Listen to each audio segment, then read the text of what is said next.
What's up guys, it's SRC bringing you another Modern Warfare 3 gameplay, and this time it's a kill confirm game on the map Lockdown. And if you watch my videos, you know this really isn't one of my favorite maps. I'm not a huge fan of it.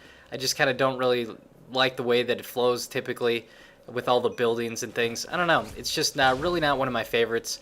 But the reason I posted this specific game is because it is really close. The entire way through this game it remains a pretty heated battle, and we're really close within a couple of points either way, and it's just so frustrating. This is just one of those games that really sticks with you. When you finish playing it, you always are thinking back to the game, you know, wondering what you could have done better and, you know, what changes you could have made, because we actually end up losing this game by one tag, and it was just unbelievable at the end of the game to see that. I actually wasn't aware of how close the game was at the very end, or I probably would have done some different things, maybe played a little more aggressively to try and get just that one more tag. And you know, when you watch it back, you certainly see certain scenarios where it's like, oh, okay, I killed that guy, but I didn't get the tag. I went a different direction. I didn't want to put myself out there. And you start to second guess and wonder, you know, should I have gotten that tag or not? But it really is kind of hard to go back and, you know, play Monday morning quarterback on the gameplay, just because, you know, there's certain situations where maybe if you would have gotten to after a tag, you might have died, and you wouldn't have gone the way that you actually did go, which may have gotten you kills that you wouldn't have got otherwise. So it's just hard to really predict. And here I actually playing a little hide and seek here with this guy, and I thought I was going to get him, but unfortunately not. See, now that's another one of those situations where if I would have won that gunfight, you know, maybe we would have won the game. But I guess you really can't be that picky about it. But I did post this game because I really enjoy playing the close games. I think they're a lot more enjoyable to watch. They're certainly more enjoyable to play. You know, it's certainly fun to destroy the other team, but it does get a little bit old, and, you know, it's something that isn't that much fun if you do it consistently. And it's certainly no fun at all when you're getting creamed by the other team. And so the games that I find the most enjoyable are the ones that are really close like this. And so that's why I brought you this gameplay. But what I wanted to talk to you guys about today is the G36. And specifically, I brought this gun back. It's a gun that I really, when I first played it back when I did my assault rifle tutorial, I didn't really like it that much. I think the iron sights on it are pretty terrible. The recoil on it's a little bit goofy.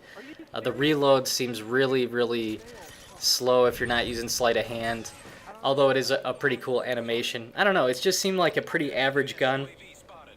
And I do see, you know, people playing with it on a pretty regular basis. I wouldn't say it's by any means the most popular gun, but it's definitely not a bad gun at all. And really what I'm looking for is a gun that still performs well with a silencer.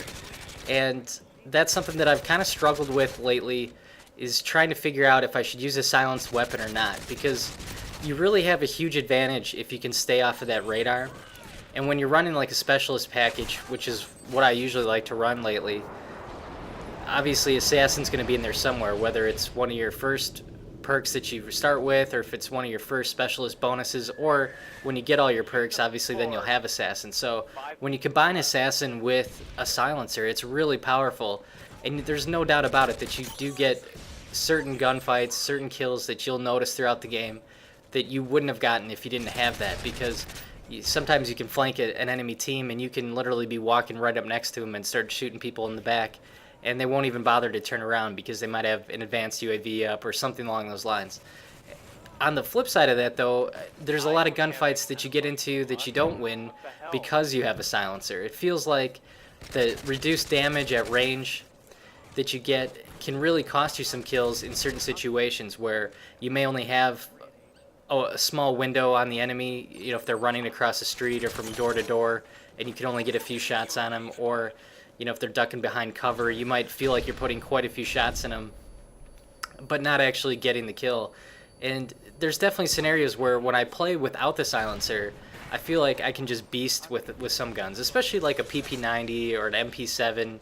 Different guns like that just seem really powerful without the silencer. And then when you put a silencer on and you're trying to kill at range, it's really difficult, and, you know, I feel like the game kind of suffers there. So what I'm trying to do is go back and find a gun that performs really well with the silencer so that I can run that and still feel like I have a good gun.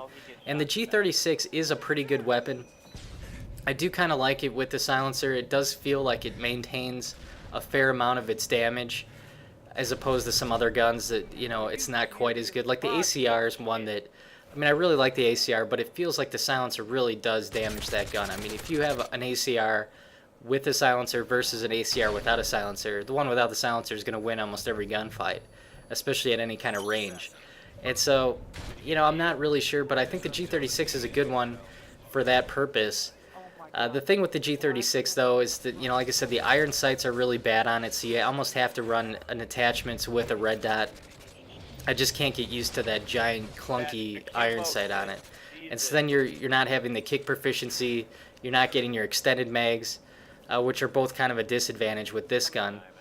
And it does seem also that it really doesn't do well in short range gunfights. And I know an assault rifle is really not meant for that, but it's something that, you know, if you have an ACR as an example, you know, that can do pretty well in up close battles. You know, there's definitely been a lot of situations where I've gotten into close combat with the ACR and done pretty well with it. You know, the Type 95, you can hip fire spray, you know, with steady aim and take people out like it's a shotgun.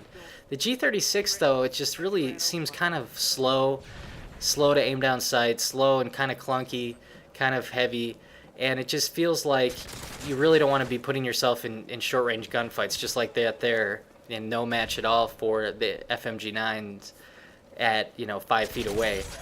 But I guess it's just, you know, so I guess my bottom line here is that I think the G36 is good.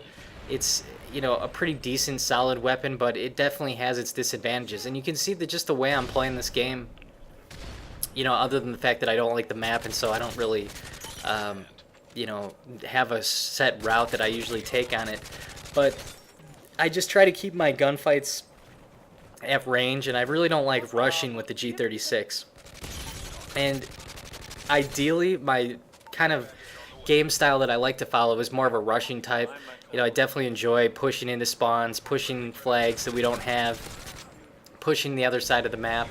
And the G36 doesn't really seem like the type of gun that's really meant for doing that. So, I don't know, I guess my search is still out there. Let me know in the comments below if you guys have a gun that you really prefer to use with a silencer that you don't think really suffers too much.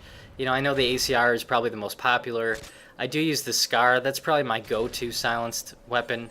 But it's definitely kind of still up in the air for me. So let me know in the comments below if you have any recommendations or any other guns you'd like me to give a review on, or try out and see how I like it. I'd really appreciate that. And so you can see here we lose the game by 1. So unfortunate, but you know, that happens, it's life. And so here's a couple of videos you may have missed. The one I posted yesterday here is on the left. It was a 3-minute drop zone.